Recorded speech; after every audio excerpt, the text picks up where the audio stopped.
Who else has a problem that they're dealing with? You do, sir. Stand up. How you doing? What's your name? Todd. How you doing, Todd? Where are you from? Sioux Falls, South Dakota. Awesome.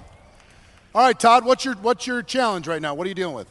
Just prospecting, picking up the phone. I like go in spurts where I talk to people and then I just stop. And I just can't figure out why. Yeah. So, you were excited about talking about South Dakota, and then you got really, really quiet. Because I'm not prospecting. Yeah. So tell me about that. What causes you to get so small?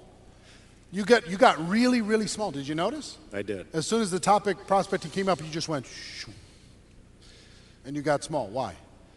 Well, for about 3 years, I went through a divorce. Ah. And it was horrible. Yep. And when I look back, I think that dragged me down so much that I'm just trying to find a way back up.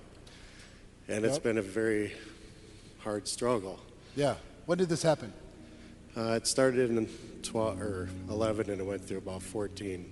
2011 to 2014. Mm-hmm. Divorce is a traumatic thing, isn't it? Very.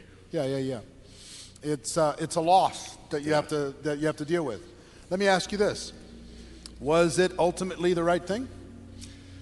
In the long run, yes. Yeah. Mm-hmm. Ultimately, are both of you going to be better off? Yeah, it took a long time to talk to her again, but yes, we are, yeah. Yeah. Now, here's the thing. All of us have dealt with challenge. How many people have dealt with heartache at some point in your life? Heartache. You've had a breakup, you've lost a loved one, somebody died in the family. Heartache of some sort.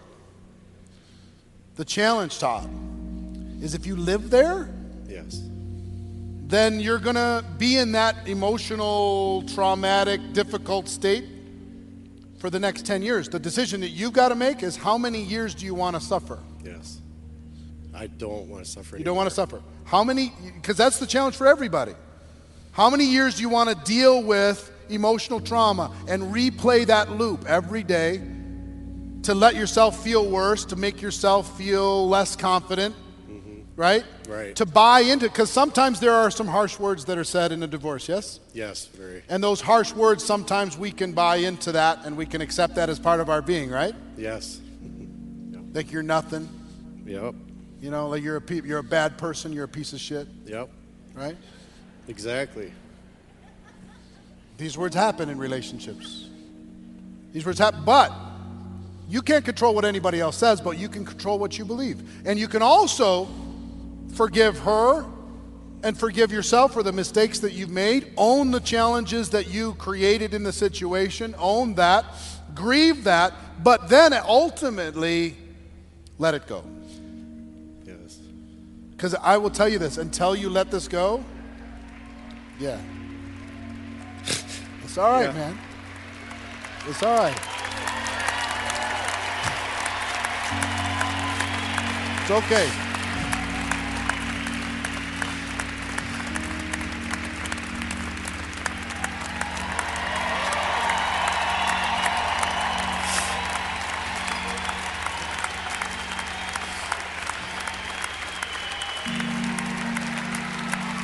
There you go. Look around.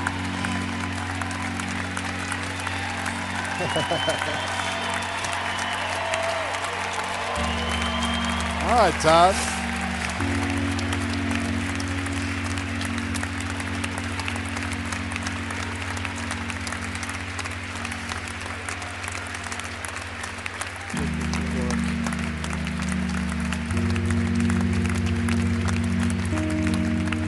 All right, everybody have a seat.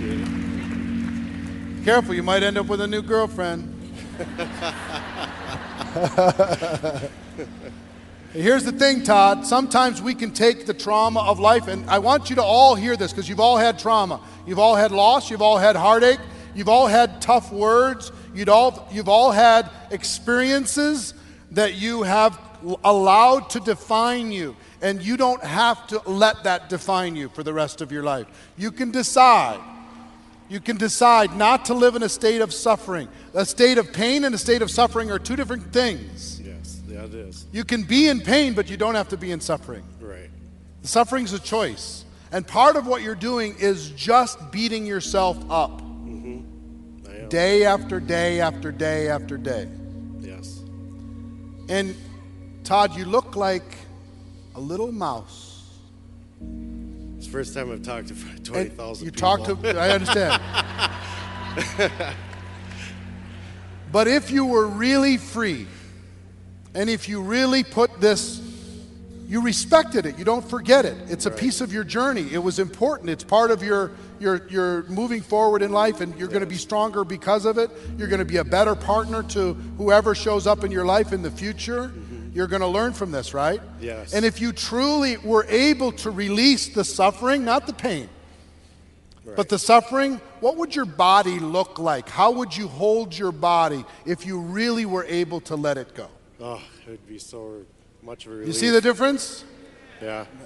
It's way more here than it is here. Yeah. You know why prospecting is hard? Because I'm still holding the pain of the divorce. Yes. Yes. A lot. If I come to you, like, I want to tell you about my opportunity. Yes. Yes. But if I come to you, having lived a full life, guess what builds rapport? Having gone through pain. Yes. You have the ability to connect with somebody else who's gone through difficulty, to be able to talk to them about their challenge, to be able to say, yes, I experienced it too. Right. I experienced the pain and I chose to walk away from the suffering piece of it. Yes. And I developed a new muscle that when suffering showed up, I killed that monster. Right. I killed that little tiny being before it became a monster. Yeah. You know what I mean? Yes. Kill the suffering early. You can be in physical pain. You can still be in joy. Right.